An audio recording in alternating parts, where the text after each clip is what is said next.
We'll go on the record here in Fremont County. Good morning to everybody. It is May 26, 2021.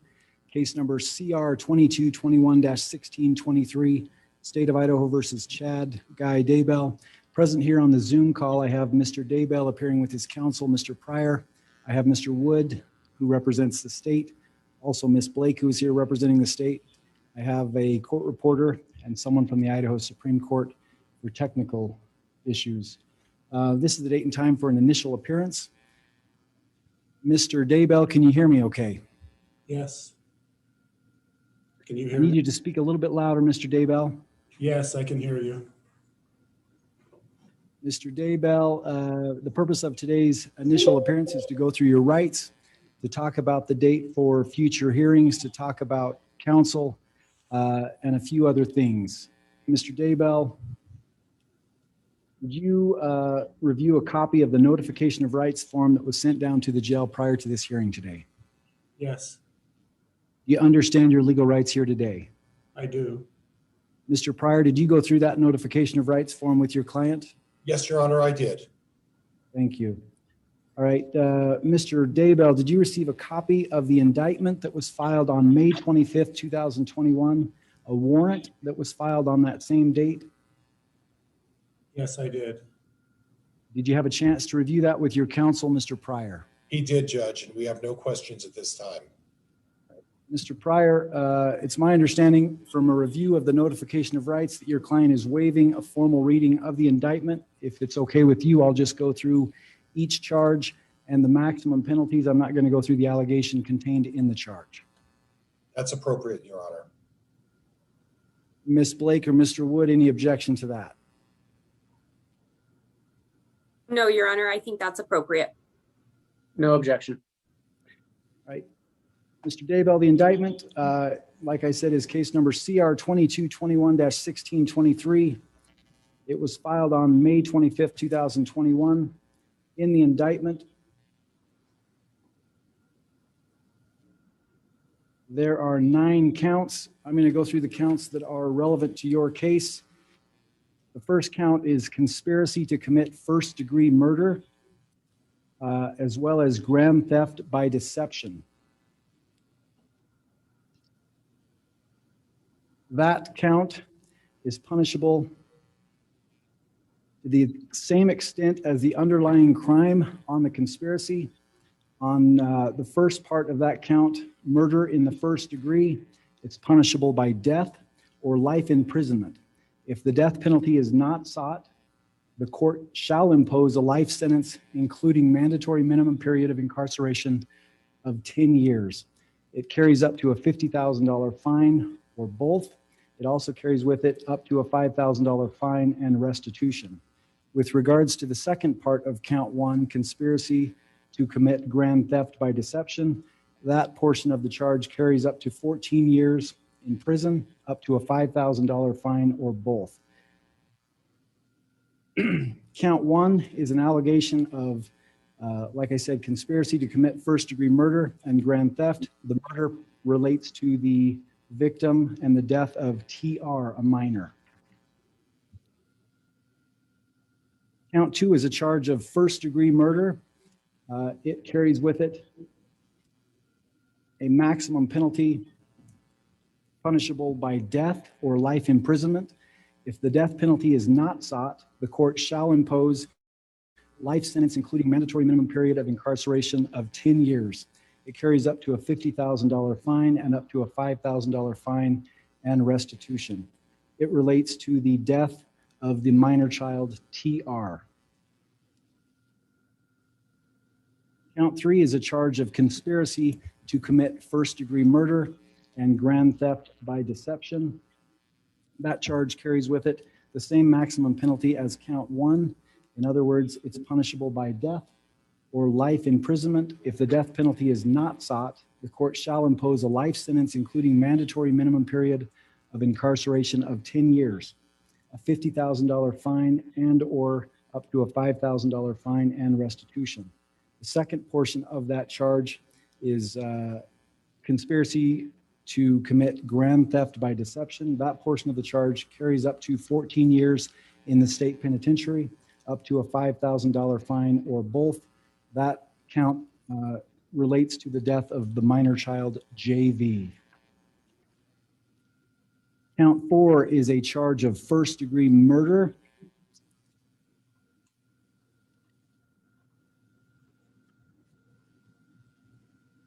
That charge is punishable by death or life imprisonment.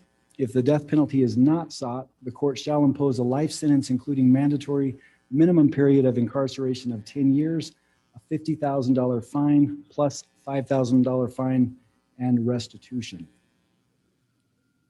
That count relates to the death of JV, a minor. Count 5 is conspiracy to commit first-degree murder.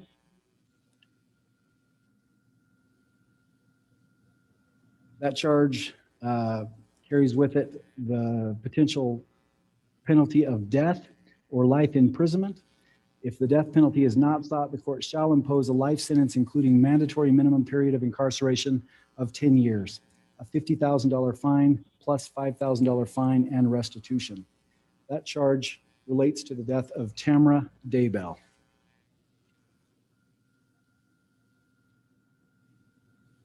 Count 6 is a charge of first-degree murder. That charge carries with it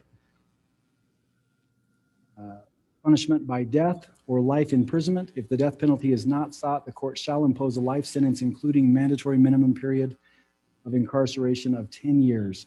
Carries up to a $50,000 fine and a $5,000 fine and restitution.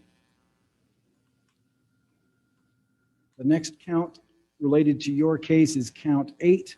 It's an allegation of insurance fraud. Insurance fraud, as it is charged, carries up to 15 years in the state penitentiary, a fine of up to $15,000 plus restitution. Count 9 is the last count. It is also a charge of insurance fraud. It carries up to 15 years in the state penitentiary, a fine of up to $15,000, or both plus restitution. Mr. Daybell, the maximum penalties of all of those counts carry up to, they could all run consecutively, one after the other, or they could run concurrently. Do you understand that? Yes, I do. Mr. Pryor, have you had a chance to explain that to your client? Yes, Your Honor, I have. We'll proceed then. Very well.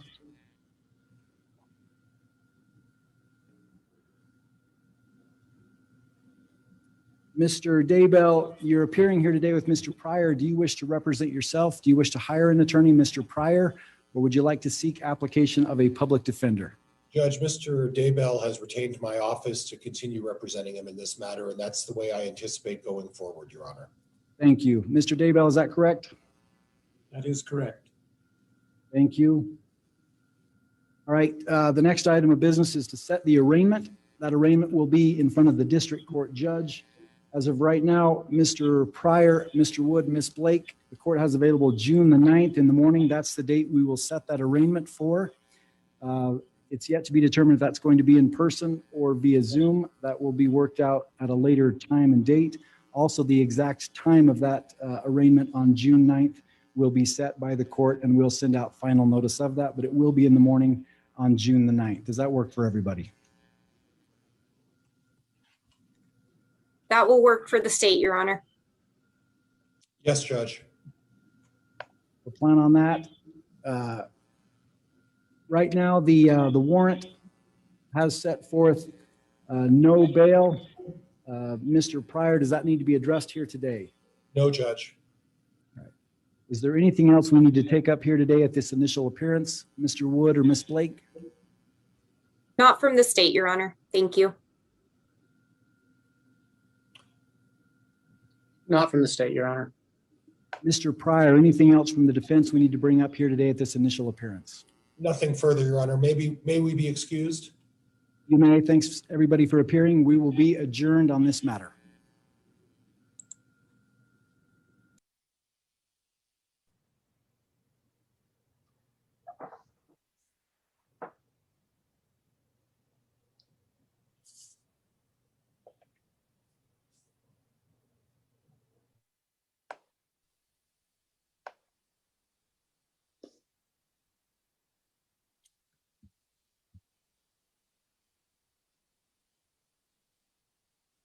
We'll be on the record here in Fremont County. It is 11:44 here on the 26th of May, 2021. Good morning to everybody. We will call up case number CR 2221-1624, State of Idaho versus Lori Noreen VALLOW. Miss VALLOW, Miss Daybell is present here with her attorney, Mr. Means. I have Miss Blake. I have Ms. Smith and Mr. Wood appearing here for the state. This is the date and time for an initial appearance. The court took a recess prior to the hearing today and had a sidebar with counsel in chambers. Based upon the information that was provided to the court finds that there's some exigent circumstances as well as a motion that was made orally to me to continue the initial appearance by the defense to a future time. A date certain has not yet been set. What is the state's position with regards to the motion made by defense to continue this initial appearance? Your Honor, the state objects to the motion to continue. Mr. Means, it is your desire to seek a motion for continuance, correct? Correct, Your Honor. I couldn't hear you. Will you speak a little bit louder? Correct, Your Honor. Thank you. Based upon the information that was provided to the court is going to continue this initial appearance based upon the information that was provided to me, and we will set this for a time and date certain in the future. For right now, we don't know that date and time, but we'll get that set as soon as is feasible. Any questions about what's going to happen here today, Mr. Wood? No, Your Honor. Mr. Means? No, Your Honor. We'll proceed from there. Thanks, everybody, for Your Honor, appearing. we would quickly ask if Mr. Means has entered a notice of appearance on this case. Mr. Means, is it your intent to represent Miss Daybell here in this case? It is, Your Honor. Do you plan on entering a notice of appearance to, I guess, just to memorialize that? As soon as I get an opportunity, I will, Your Honor. Any other questions, Mr. Wood? No, Your Honor. Okay, that will be all for today. Thanks, everybody, for appearing. We will be adjourned. Thank you, Your Honor.